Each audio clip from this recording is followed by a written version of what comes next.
Hello മക്കളെ. അപ്പം ഞാൻ എന്തിനാണ് ഈ വീഡിയോ ചെയ്തതെന്ന് വെച്ചാൽ നമ്മുടെ ജെമിനി ആപ്പിനെ പറ്റി പറയാം. കാരണം നമ്മൾ ഒത്തിരി കഷ്ടപ്പെട്ട് ഒരുങ്ങി കെട്ടി പുതിയ ഡ്രസ്സൊക്കെ ഇട്ടിട്ട് നല്ല നല്ല ഫോട്ടോസൊക്കെ എടുത്ത് പോസ്റ്റ് ചെയ്യും. എത്രയൊക്കെ നല്ലതായിട്ട് പോസ്റ്റ് ചെയ്താലും ഒട്ടും മേലെ കാണത്തില്ല. അതേസമയം നമ്മൾ ഈ ജെമിനി ആപ്പ് ഇറങ്ങിയത് പിന്നെ അതിൽ നമ്മൾ പോസ്റ്റ് ചെയ്ത ഫോട്ടോസൊക്കെ കണ്ടാൽ നമ്മൾ തന്നെ നമ്മളെ കണ്ട് ക്രഷ് അടിച്ചു പോകും. അങ്ങനല്ലേ? ഇപ്പം നമ്മുടെ കേരളത്തിലുള്ള എല്ലാ പെണ്ണുങ്ങളും ഇതിനകത്ത് സെയിം രീതിയിൽ ഉള്ള എഡിറ്റിംഗ് ഒക്കെ ചെയ്തിട്ട് നല്ല സ്റ്റൈലായിക്കൊണ്ടിരിക്കുക. അപ്പം അതിനിടയിൽ എന്നടാ ന്യൂസ് വരുന്നു, ഒത്തിരി സൂക്ഷിക്കണം ഈ ആപ്പിന്റെ കാര്യം. ഞാനാണെങ്കിൽ ഇന്ന് സ്റ്റോറി ഇട്ടിട്ടുണ്ടായിരുന്നു.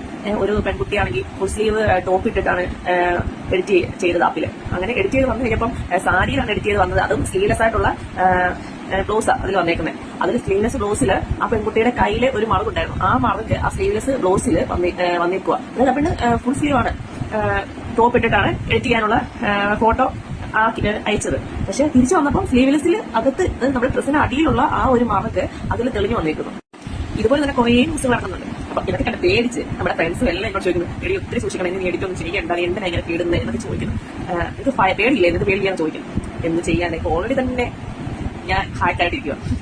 എന്താണെന്ന് വെച്ചാൽ ഇൻസ്റ്റയില് ഫേസ്ബുക്കില് എല്ലാം ഡെയിലി ഞാൻ ഇങ്ങനെ ഫോട്ടോ പോസ്റ്റ് ചെയ്തോണ്ടിരിക്കാം. നമ്മളിപ്പോൾ ഗൂഗിൾ ഫോട്ടോസിനകത്ത് ഉള്ള ഫോട്ടോയ്ക്ക് പോലും നമുക്കൊരു സേഫ്റ്റി ഇല്ല.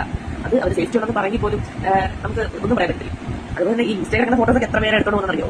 ഇപ്പം ടിക്ടോക്ക് നമ്മുടെ ഇന്ത്യയിൽ ബാനം എങ്കിൽ പോലും ടിക്ടോക്കിൽ ഇപ്പൊ ഞാൻ അറിയാതെ തന്നെ എന്റെ ഫോട്ടോസൊക്കെ വെച്ചിട്ട് കുറെ അക്കൗണ്ടുകൾ സ്റ്റാർട്ട് ചെയ്തിട്ടുണ്ട് പലരും. എന്ത് ചെയ്യാം, ഞാൻ വൈറലായി പോയില്ലേ, ഞാൻ ഫേമസ് ആയില്ലേ. ഞാൻ അറിയാതെ അങ്ങനെ കുറെ എന്റെ മാത്രം കാര്യമല്ല. ഇപ്പം നമ്മുടെ ഇൻസ്റ്റയിൽ പോട്ടെ ചെറിയ പറയും, നിങ്ങൾ എന്തിനാ വീഡിയോസ് ഒക്കെ പോസ്റ്റ് ചെയ്യുന്നത്? എന്തിനെ നമ്മുടെ ഫേസ്ബുക്കിൽ പോസ്റ്റ് ഫോട്ടോ ഡി പി ഇടുന്ന ഫോട്ടോ ഉണ്ടല്ലോ, ഡി പി ഇടുന്ന ഫോട്ടോ വരെ വേണ്ട ആൾക്കാരാണെങ്കിൽ എടുത്തോണ്ട് പോകും. അത് ഏതൊക്കെ രീതിയിൽ യൂസ് ചെയ്യാൻ പറ്റും? ഇക്കാലത്ത് ഇതൊന്നും കണ്ട് പേടിച്ചിട്ട് വലിയ കാര്യമൊന്നുമില്ല. മൊത്തം തന്നെ അത് ഇത് പറഞ്ഞേക്കുക. നമ്മൾ ഇതൊക്കെ പേടിച്ച് ജീവിക്കാൻ പറ്റുമോ? എഴുന്നേറ്റ് വെച്ച് കാണാം, അല്ലാതെ എന്ത് ചെയ്യാൻ? അപ്പൊ പെണ്ണുങ്ങളെ, എനിക്ക് പറയാനുള്ളത് നിങ്ങളോടാണ്. ഏതായാലും നനഞ്ഞു ഇനി കുളിച്ച് കയറാം. എല്ലാം മാത്രമല്ല, ചില ചെക്കന്മാരും എടുത്തിട്ടൊക്കെ ഇടുന്നുണ്ട് നല്ല സ്റ്റൈലൊക്കെ ആയിട്ട്. അപ്പൊ എല്ലാവരോടും ഞാൻ പറയുന്നത്, പെട്ടെന്ന് നമ്മളെ ഒരുമിച്ചേ പടത്തുള്ളൂ. ഒരാൾക്ക് കിടപ്പം പിന്നെ അടുത്ത ഓരോരുത്തർ ലൈനായിട്ട് ഇടാൻ തുടങ്ങി. ഏതായാലും നിങ്ങൾ ഇട്ടില്ലേ, അവിടെ കിടക്കട്ടെ. എന്തിനാ പേടിക്കുന്നത്? ഇക്കാലത്ത് നമുക്ക് അങ്ങനെ പേടിച്ച് ജീവിക്കാൻ പറ്റത്തില്ല. നമ്മുടെ ആധാർ കാർഡ് പോലും നമ്മുടെ കയ്യിലല്ല. നമ്മുടെ ലൈഫ് നല്ല സേഫ്റ്റി ഉണ്ട്. നമ്മളെ മൊത്തത്തിൽ കഴിച്ചുകൊണ്ടിരിക്കുന്ന വേറെ ആരൊക്കെയോ. ഇപ്പം പറയുകയാണെങ്കിൽ ഇപ്പൊ തന്നെ നമുക്ക് കുറെ ആൾക്കാർ പറയുന്ന ഒരു കാര്യമില്ലേ, നമ്മുടെ ഫോണിൽ നമ്മൾ എന്തെങ്കിലും ചിന്തിച്ചുകൊണ്ട് തന്നെ ഫോൺ ഓപ്പൺ ആക്കി നോക്കും. ഒരു ചെരുപ്പ് വാങ്ങണമെന്ന് ഓർത്തിട്ട് നമ്മൾ ഫോൺ ഓപ്പൺ ആക്കി നോക്കുമ്പോൾ ചെരുപ്പിന്റെ അതേ പരത്തായിട്ടുള്ള ചെരുപ്പിന്റെ ഫോട്ടോസും കാര്യങ്ങളും എല്ലാം വരും. അതേസമയം വേറെ എന്തെങ്കിലും ലിങ്ക് ചെയ്തിട്ട് ഇപ്പം നമ്മുടെ ലവറിനോട് നമ്മൾ അടി ഉണ്ടാക്കിയിട്ട് വന്നിട്ട് നോക്കും കുറെ സാഡായിട്ടുള്ള കുറെ പോസ്റ്റുകൾ, ഹാപ്പി ആയിട്ടുള്ള കുറെ പോസ്റ്റുകൾ ഒക്കെ വരുന്നില്ലേ. നമ്മുടെ മൈൻഡിൽ എന്താണ് നമ്മൾ ചിന്തിക്കുന്നത് അതൊക്കെ തന്നെയായിരിക്കും നമ്മുടെ ഫോണിൽ വരുന്നത്. എന്ന് പറഞ്ഞത് തന്നെ നമ്മൾ ഫുള്ള് നമ്മളിപ്പം ഈ ഒരു കാലഘട്ടത്തിൽ നമ്മൾ ജീവിക്കുമ്പോൾ നമുക്ക് ഒരു സേഫ്റ്റി ഇല്ല. നമ്മൾ ഫുൾ ഹൈബ്ര. പേടിക്കാനാണെങ്കിൽ നമ്മൾ പേടിച്ച് എത്ര കാലം ജീവിക്കും?